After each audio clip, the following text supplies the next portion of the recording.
ನಮಸ್ಕಾರ ಫ್ರೆಂಡ್ಸ್. ನೀವು RRB group D ಹುದ್ದೆಗಳಿಗೆ ಅಪ್ಲಿಕೇಶನ್ ಹಾಕುವಾಗ ಏನಾದರೂ ಮಿಸ್ಟೇಕ್ಸ್ನ ಮಾಡಿದರೆ ಅದನ್ನು ಯಾವ ರೀತಿ ಕರೆಕ್ಷನ್ ಮಾಡ್ಕೋಬೇಕು ಅಂತ ಈ ವಿಡಿಯೋದಲ್ಲಿ ನಿಮಗೆ ಸ್ಟೆಪ್ ಬೈ ಸ್ಟೆಪ್ ಆಗಿ ತಿಳಿಸಿಕೊಡ್ತೇನೆ. ಸೊ ಈ ವಿಡಿಯೋನ ನೀವು ಸ್ಕಿಪ್ ಮಾಡದೆ ಕೊನೆಯವರೆಗೂ ನೋಡಿ. ವಿಡಿಯೋ ಶುರು ಮಾಡೋ ಮುಂಚೆ ನೀವು ನಮ್ಮ ಚಾನಲ್ನ ಇದುವರೆಗೂ ಸಬ್ಸ್ಕ್ರೈಬ್ ಆಗಿಲ್ಲ ಅಂದರೆ ದಯವಿಟ್ಟು ಸಬ್ಸ್ಕ್ರೈಬ್ ಬಟನ್ನ ಕ್ಲಿಕ್ ಮಾಡಿ. ಮೊದಲಿಗೆ ನಿಮ್ಮ ಗೂಗಲ್ ಕ್ರೋಮಲ್ಲಿ RRB ಅಪ್ಲೈ ಅಂತ ಟೈಪ್ ಮಾಡಿ. ನಂತರ ಅಲ್ಲಿ ಬಂದಿರೋ ಮೊದಲ ಲಿಂಕ್ನ ನೀವು ಕ್ಲಿಕ್ ಮಾಡ್ಕೊಳ್ಳಿ. ಈ ವೆಬ್ಸೈಟ್ನ ಡೈರೆಕ್ಟ್ ಲಿಂಕ್ನ ನಾನು ನನ್ನ ಈ ವಿಡಿಯೋದ ಡಿಸ್ಕ್ರಿಪ್ಷನಲ್ಲೂ ಕೊಟ್ಟಿರ್ತೇನೆ. ಸೊ ಅದರ ಮೇಲೂ ನೀವು ಕ್ಲಿಕ್ ಮಾಡ್ಕೋಬೋದು. ಸೊ ಆ ಲಿಂಕ್ ಮೇಲೆ ಕ್ಲಿಕ್ ಮಾಡ್ಕೊಳ್ಳಿ. ಆವಾಗ ವೆಬ್ಸೈಟ್ನ ಹೋಮ್ ಪೇಜ್ ಓಪನ್ ಆಗುತ್ತೆ. ಅಲ್ಲಿ ಮೇಲ್ಗಡೆ ಅಪ್ಲೈ ಅಂತ ಒಂದು ಟ್ಯಾಬ್ ಇದೆ, ಅದರ ಮೇಲೆ ಕ್ಲಿಕ್ ಮಾಡಿ. ಅಲ್ಲಿ ಆಲ್ರೆಡಿ ಹ್ಯಾವ್ ಎನ್ ಅಕೌಂಟ್ ಅಂತ ಇದೆ ನೋಡಿ, ಅದರ ಮೇಲೆ ಕ್ಲಿಕ್ ಮಾಡ್ಕೊಳ್ಳಿ.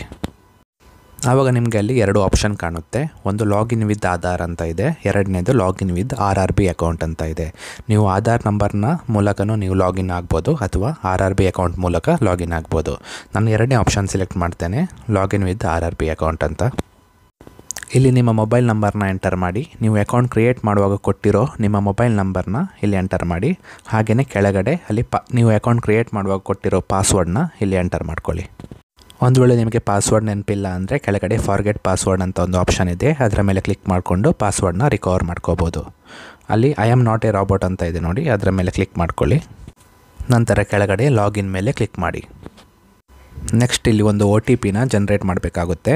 ನಿಮ್ಮ ಇಮೇಲ್ ಅಡ್ರೆಸ್ಗೂ OTPನ ಕಳಿಸ್ಬೋದು ಅಥವಾ ನಿಮ್ಮ ಮೊಬೈಲ್ ನಂಬರ್ಗೂ ಒಂದು OTPನ ಕಳಿಸ್ಬೋದು. ಸೊ ಮೊಬೈಲ್ ನಂಬರ್ ಈಸಿ ಆಗಿರೋದ್ರಿಂದ ಮೊಬೈಲ್ ನಂಬರ್ಗೆ ನಿಮ್ಮ OTPನ ಕಳಿಸ್ಕೊಳ್ಳಿ.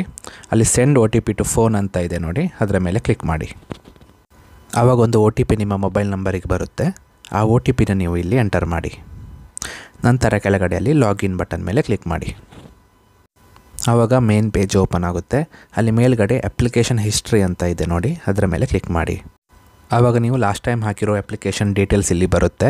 ನಿಮಗೆ ಈಗ ಅಪ್ಲಿಕೇಶನ್ನ ಎಡಿಟ್ ಮಾಡಬೇಕು, ಸೊ ಅಲ್ಲಿ ಮಾಡಿಫೈ ಬಟನ್ ಮೇಲೆ ಕ್ಲಿಕ್ ಮಾಡ್ಕೊಳ್ಳಿ. ಆವಾಗ ಒಂದು ಇನ್ಫಾರ್ಮೇಷನ್ ಇಲ್ಲಿ ಬರುತ್ತೆ. ಇಲ್ಲಿ ಕೊಟ್ಟಿದ್ದಾರೆ ನೋಡಿ, ನಿಮ್ಮ ಹೆಸರು, ನಿಮ್ಮ ತಂದೆಯ ಹೆಸರು, ನಿಮ್ಮ ತಾಯಿ ಹೆಸರು, ನಿಮ್ಮ ಇಮೇಲ್ ಅಡ್ರೆಸ್ ಹಾಗೆಯೇ ನಿಮ್ಮ ಮೊಬೈಲ್ ನಂಬರ್ನ ಬಿಟ್ಟು ಬೇರೆ ಎಲ್ಲ ಡೀಟೇಲ್ಸ್ನ ನೀವು ಇಲ್ಲಿ ಎಡಿಟ್ ಮಾಡ್ಬೋದು ಅಥವಾ ಕರೆಕ್ಷನ್ನ ಮಾಡ್ಕೋಬೋದು.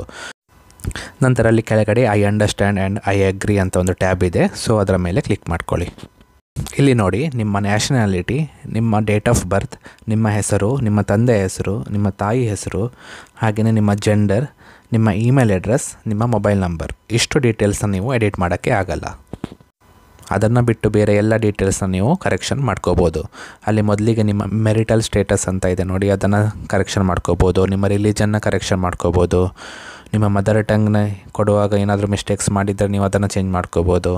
ನಿಮ್ಮ ಚಾಯ್ಸ್ ಆಫ್ ಲ್ಯಾಂಗ್ವೇಜ್ ಅಂದರೆ ಎಕ್ಸಾಮ್ ಯಾವ ಲ್ಯಾಂಗ್ವೇಜಲ್ಲಿ ಬರಿತೀರಿ ನೀವು, ಆ ಲ್ಯಾಂಗ್ವೇಜ್ನ ನೀವು ಇಲ್ಲಿ ಸೆಲೆಕ್ಟ್ ಮಾಡ್ಕೊಳ್ಳಿ. ನಂತರ ಕೆಳಗಡೆ ಸ್ಕ್ರೋಲ್ ಮಾಡಿ. ನಿಮ್ಮ ಕ್ಯಾಸ್ಟ್ ಅಥವಾ ನಿಮ್ಮ ಜಾತಿ ಡೀಟೇಲ್ಸ್ನಲ್ಲಿ ಏನಾದರೂ ಮಿಸ್ಟೇಕ್ಸ್ ಇದ್ದರೆ ನೀವು ಕರೆಕ್ಷನ್ ಮಾಡ್ಕೋಬೋದು. ಇಲ್ಲಿ ನಿಮ್ಮ ಕಮ್ಯುನಿಟಿ, ನಿಮ್ಮ ಕ್ಯಾಸ್ಟ್ ಹೆಸರು, ನಿಮ್ಮ ಕಮ್ಯುನಿಟಿ ಸರ್ಟಿಫಿಕೇಟ್ ನಂಬರ್ಸ್ ಕರೆಕ್ಟಾಗಿ ಇಲ್ಲಿ ಎಂಟರ್ ಮಾಡ್ಕೊಳ್ಳಿ. ಸೊ ಏನಾದರೂ ಮಿಸ್ಟೇಕ್ಸ್ ಇದ್ದರೆ ಕರೆಕ್ಷನ್ ಮಾಡ್ಕೋಬೋದು. ನಂತರ ನೀವು ಕೊಟ್ಟಿರೋ ನಿಮ್ಮ ಪ್ರೆಸೆಂಟ್ ಅಡ್ರೆಸ್ನಲ್ಲಿ ಏನಾದರೂ ಕರೆಕ್ಷನ್ ಮಾಡ್ಕೋಬೇಕು ಅಂದರೆ ಎಡಿಟ್ ಮಾಡ್ಕೋಬೋದು. ನಂತರ ಎಲ್ಲ ಆದಮೇಲೆ ಅಲ್ಲಿ ಕೆಳಗಡೆ ಸೇವ್ ಬಟನ್ ಮೇಲೆ ಕ್ಲಿಕ್ ಮಾಡ್ಕೊಳ್ಳಿ. ನಂತರ ಅಲ್ಲಿ ನೆಕ್ಸ್ಟ್ ಬಟನ್ ಮೇಲೆ ಕ್ಲಿಕ್ ಮಾಡಿ. ನೆಕ್ಸ್ಟಲ್ಲಿ ex servicemen details, PWBD details, scribe details, EBC ಡೀಟೇಲ್ಸಲ್ಲಿ ಏನಾದರೂ ಚೇಂಜಸ್ ಮಾಡ್ಕೊಳ್ಬೇಕು ಅಂದರೆ ಚೇಂಜಸ್ ಮಾಡ್ಕೋಬೋದು. ನಂತರ ಕೆಳಗಡೆ ನೀವು ಕೊಟ್ಟಿರೋ ಬ್ಯಾಂಕ್ ಡೀಟೇಲ್ಸಲ್ಲಿ ಏನಾದರೂ ಮಿಸ್ಟೇಕ್ಸ್ ಇದ್ದರೆ ನೀವು ಮತ್ತೆ ನಿಮ್ಮ ಬ್ಯಾಂಕ್ ಡೀಟೇಲ್ಸ್ನ ಇಲ್ಲಿ ಎಂಟರ್ ಮಾಡ್ಬೋದು. ಈ ಬ್ಯಾಂಕ್ ಡೀಟೇಲ್ಸ್ ಏನಕ್ಕೆ ಅಂದರೆ ನೀವು ಎಕ್ಸಾಮ್ ಬರೆದ ಮೇಲೆ ಅಂದರೆ CBT 1 ಅಟೆಂಪ್ಟ್ ಮಾಡಿದ ಮೇಲೆ ನಿಮ್ಮ ಎಕ್ಸಾಮ್ ಫೀಸ್ ಈ ಬ್ಯಾಂಕ್ ಅಕೌಂಟ್ಗೆ ರಿಫಂಡ್ ಆಗುತ್ತೆ. ನಂತರ ಸೇವ್ ಬಟನ್ ಮೇಲೆ ಕ್ಲಿಕ್ ಮಾಡಿ. ನಂತರ ನೆಕ್ಸ್ಟ್ ಬಟನ್ ಮೇಲೆ ಕ್ಲಿಕ್ ಮಾಡ್ಕೊಳ್ಳಿ. ನೆಕ್ಸ್ಟ್ ಪೇಜಲ್ಲಿ ನೀವು SSLC ಡೀಟೇಲ್ಸ್ ಕೊಡುವಾಗ ಏನಾದರೂ ಮಿಸ್ಟೇಕ್ಸ್ ಮಾಡಿದರೆ ಅದನ್ನು ಕರೆಕ್ಷನ್ ಮಾಡ್ಕೋಬೋದು. ನಿಮ್ಮ ರೋಲ್ ನಂಬರಲ್ಲಿ ಕರೆಕ್ಷನ್ ಮಾಡ್ಕೋಬೋದು, ನಿಮ್ಮ ಸರ್ಟಿಫಿಕೇಟ್ ನಂಬರಲ್ಲಿ ಕರೆಕ್ಷನ್ ಮಾಡ್ಕೋಬೋದು. ನಿಮ್ಮ ಎಕ್ಸಾಮ್ ಬೋರ್ಡ್ ನೀವು ಏನಾದರೂ ತಪ್ಪಾಗಿ ಕೊಟ್ಟಿದ್ದರೆ ಅದನ್ನು ಕರೆಕ್ಷನ್ ಮಾಡ್ಕೋಬೋದು. ಅಲ್ಲಿ ಸೈಡಲ್ಲಿ ಒಂದು ಎಡಿಟ್ ಆಪ್ಷನ್ ಇದೆ ನೋಡಿ, ಪೆನ್ ಥರ ಕಾಣ್ತಾ ಇದೆ. ಸೊ ಅದರ ಮೇಲೆ ಕ್ಲಿಕ್ ಮಾಡಿಕೊಂಡು ಮತ್ತೆ ನಿಮ್ಮ ಡೀಟೇಲ್ಸ್ನ ನೀವು SSLC ಮಾರ್ಕ್ಸ್ ಕಾರ್ಡ್ನ ಡೀಟೇಲ್ಸ್ನ ನೀವು ಇಲ್ಲಿ ಎಂಟರ್ ಮಾಡ್ಬೋದು. ನಂತರ ಅಲ್ಲಿ ಕೆಳಗಡೆ ನೆಕ್ಸ್ಟ್ ಬಟನ್ ಮೇಲೆ ಕ್ಲಿಕ್ ಮಾಡ್ಕೊಳ್ಳಿ. ನೆಕ್ಸ್ಟ್ ಪೇಜಲ್ಲಿ ನಿಮ್ಮ ಫೋಟೋನ ನೀವು ಚೇಂಜ್ ಮಾಡ್ಕೋಬೇಕು ಅಂದರೆ ಚೇಂಜ್ ಮಾಡ್ಕೋಬೋದು. ಅಲ್ಲಿ ಫೋಟೋದ ಕೆಳಗಡೆ ಅಲ್ಲೊಂದು ಬ್ರೌಸ್ ಅಂತ ಒಂದು ಆಪ್ಷನ್ ಇದೆ, ಸೊ ಅದನ್ನು ಕ್ಲಿಕ್ ಮಾಡಿಕೊಂಡು ನಿಮ್ಮ ಮೊಬೈಲ್ ಫೋನಲ್ಲಿರೋ ಹೊಸ ಫೋಟೋನ ನೀವು ಅಪ್ಲೋಡ್ ಮಾಡ್ಕೋಬೋದು.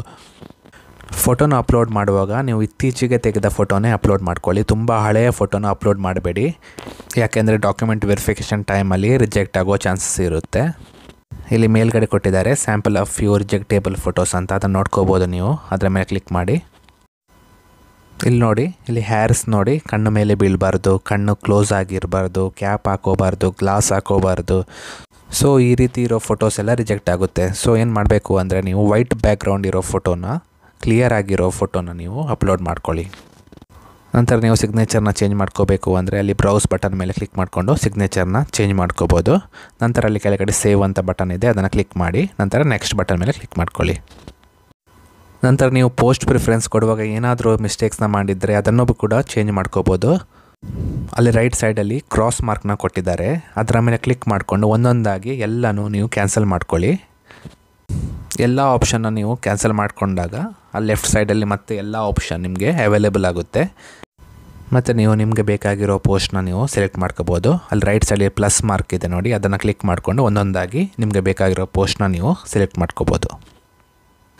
ನಂತರ ಕೆಳಗಡೆ ಎಲ್ಲ ಚೆಕ್ ಬಾಕ್ಸ್ನ ನೀವು ಸೆಲೆಕ್ಟ್ ಮಾಡ್ಕೊಳ್ಳಿ. ಕೆಳಗಡೆಯಲ್ಲಿ ನಿಮ್ಮ ಪ್ಲೇಸ್ನ ಎಂಟರ್ ಮಾಡಿ ನಂತರ ಕೆಳಗಡೆ ಸೇವ್ ಬಟನ್ ಮೇಲೆ ಕ್ಲಿಕ್ ಮಾಡ್ಕೊಳ್ಳಿ. ನಂತರ ಪ್ರಿವ್ಯೂ ಅಪ್ಲಿಕೇಶನ್ ಅಂತ ಇದೆ ನೋಡಿ ಟ್ಯಾಬ್, ಅದರ ಮೇಲೆ ಕ್ಲಿಕ್ ಮಾಡ್ಕೊಳ್ಳಿ. ಒಂದ್ಸಲ ನಿಮ್ಮ ಎಲ್ಲ ಡೀಟೇಲ್ಸನ್ನು ಚೆಕ್ ಮಾಡ್ಕೊಳ್ಳಿ. ಏನಾದರೂ ಮಿಸ್ಟೇಕ್ಸ್ ಇದ್ದರೆ ಅಲ್ಲಿ ಕೆಳಗಡೆ ಎಡಿಟ್ ಅಂತ ಒಂದು ಆಪ್ಷನ್ ಇದೆ, ಅದನ್ನು ಕ್ಲಿಕ್ ಮಾಡಿಕೊಂಡು ಮತ್ತೆ ನಿಮ್ಮ ಫಾರ್ಮ್ನ ಎಡಿಟ್ ಮಾಡ್ಕೋಬೋದು. ಎಲ್ಲ ಡೀಟೇಲ್ಸ್ನ ಕರೆಕ್ಟಾಗಿದ್ದರೆ ಅಲ್ಲಿ ಒಂದು ಚೆಕ್ ಬಾಕ್ಸ್ ಇದೆ, ಅದನ್ನು ಕ್ಲಿಕ್ ಮಾಡ್ಕೊಳ್ಳಿ. ನಂತರ ಜನರೇಟ್ OTP ಬಟನ್ ಮೇಲೆ ಇಲ್ಲಿ ಕ್ಲಿಕ್ ಮಾಡಿ. ಆವಾಗೊಂದು OTP ನಿಮ್ಮ ಮೊಬೈಲ್ ನಂಬರಿಗೆ ಬರುತ್ತೆ. ಆ OTPನ ನೀವು ಇಲ್ಲಿ ಎಂಟರ್ ಮಾಡಿ ನಂತರ ವೆರಿಫೈ OTP ಬಟನ್ ಮೇಲೆ ಕ್ಲಿಕ್ ಮಾಡ್ಕೊಳ್ಳಿ. ನಂತರ ಫಾರ್ಮ್ ಮಾಡಿಫಿಕೇಷನ್ ಫೀಸ್ನ ಅಂದರೆ 250 ರೂಪೀಸ್ ನೀವು ಪೇ ಮಾಡಬೇಕಾಗುತ್ತೆ. ಅಲ್ಲಿ ಪೇ ನೌ ಅಂತ ಒಂದು ಆಪ್ಷನ್ ಇದೆ ನೋಡಿ, ಅದರ ಮೇಲೆ ಕ್ಲಿಕ್ ಮಾಡ್ಕೊಳ್ಳಿ. ಇಲ್ಲಿ ಕೊಟ್ಟಿದ್ದಾರೆ ನೋಡಿ ಮಾಡಿಫಿಕೇಷನ್ ಫೀಸ್ 250 ರೂಪೀಸ್ ಅಂತ. ಇಲ್ಲಿ ಕೆಳಗಡೆ ಪೇ ವಿತ್ SBI ಪೇ ಅಂತ ಇದೆ, ಅದರ ಮೇಲೆ ಕ್ಲಿಕ್ ಮಾಡ್ಕೊಳ್ಳಿ. ನಂತರ ಅಲ್ಲಿ ಐ ಅಗ್ರಿ ಅಂತ ಒಂದು ಚೆಕ್ ಬಾಕ್ಸ್ ಇದೆ, ಅದನ್ನು ಕ್ಲಿಕ್ ಮಾಡ್ಕೊಳ್ಳಿ. ಪ್ರೊಸೀಡ್ ಬಟನ್ ಮೇಲೆ ಕ್ಲಿಕ್ ಮಾಡಿ. ಇಲ್ಲಿ ಡೆಬಿಟ್ ಕಾರ್ಡ್, ಕ್ರೆಡಿಟ್ ಕಾರ್ಡ್ ಅಥವಾ ಇಂಟರ್ನೆಟ್ ಬ್ಯಾಂಕಿಂಗ್ ಅಥವಾ UPI ಆಪ್ಷನು ಸಿಗುತ್ತೆ. ಸೊ ಇಲ್ಲಿ UPI ಆಪ್ಷನಿಂದಲೂ ಪೇ ಮಾಡ್ಕೋಬೋದು. ಇಲ್ಲಿ UPI ಮೇಲೆ ಕ್ಲಿಕ್ ಮಾಡಿಕೊಂಡು ನಿಮ್ಮ UPI ID ನೀವು ಇಲ್ಲಿ ಎಂಟರ್ ಮಾಡಿಕೊಂಡು ನಂತರ ಇಲ್ಲಿ ಪೇ ನೌ ಆಪ್ಷನ್ ಮೇಲೆ ಕ್ಲಿಕ್ ಮಾಡ್ಕೊಳ್ಳಿ. ಆವಾಗ ನಿಮ್ಮ UPI ಮೊಬೈಲಿಗೆ ಒಂದು ನೋಟಿಫಿಕೇಷನ್ ಬರುತ್ತೆ, ಅದನ್ನು ಎಕ್ಸೆಪ್ಟ್ ಮಾಡಿಕೊಂಡು ಪೇಮೆಂಟ್ನ ಕಂಪ್ಲೀಟ್ ಮಾಡ್ಕೊಳ್ಳಿ. ಈ ಪೇಮೆಂಟ್ ರಿಸಿಪ್ಟ್ನ ನೀವು ಪ್ರಿಂಟ್ ತಗೋಬೋದು. ಇಲ್ಲಿ ಪ್ರಿಂಟ್ ಆಪ್ಷನ್ ಇದೆ ನೋಡಿ, ಅದರ ಮೇಲೆ ಕ್ಲಿಕ್ ಮಾಡಿಕೊಂಡು ಪ್ರಿಂಟ್ ತಗೋಬೋದು. ನಿಮ್ಮ ಅಪ್ಲಿಕೇಶನ್ ಫೈನಲ್ ಪ್ರಿಂಟ್ಔಟ್ ಬೇಕು ಅಂದರೆ ನೀವು ಇಲ್ಲಿ ಬ್ಯಾಕ್ ಆಪ್ಷನ್ ಇದೆ ನೋಡಿ, ಅದರ ಮೇಲೆ ಕ್ಲಿಕ್ ಮಾಡ್ಕೊಳ್ಳಿ. ನಂತರ ಇಲ್ಲಿ ವ್ಯೂ ಅಪ್ಲಿಕೇಶನ್ ಅಂತ ಒಂದು ಐ ಬಟನ್ ಕಾಣ್ತಾ ಇದೆ ನೋಡಿ, ಅದರ ಮೇಲೆ ಕ್ಲಿಕ್ ಮಾಡಿಕೊಂಡು ನಿಮ್ಮ ಫೈನಲ್ ಪ್ರಿಂಟ್ಔಟ್ ನೀವು ತಗೋಬೋದು. ಈ ರೀತಿ ಸುಲಭವಾಗಿ ನಿಮ್ಮ RRB ಗ್ರೂಪ್ ಡಿ ಅಪ್ಲಿಕೇಶನ್ನ ಕರೆಕ್ಷನ್ ಮಾಡ್ಕೋಬೋದು. ಈ ವಿಡಿಯೋ ನಿಮಗೆ ಇಷ್ಟವಾಗಿದ್ದಲ್ಲಿ ವಿಡಿಯೋನ ಲೈಕ್ ಮಾಡಿ, ಶೇರ್ ಮಾಡಿ, ಹಾಗೆಯೇ ನಮ್ಮ ಚಾನಲ್ನ ಸಬ್ಸ್ಕ್ರೈಬ್ ಮಾಡಿ. ಧನ್ಯವಾದಗಳು.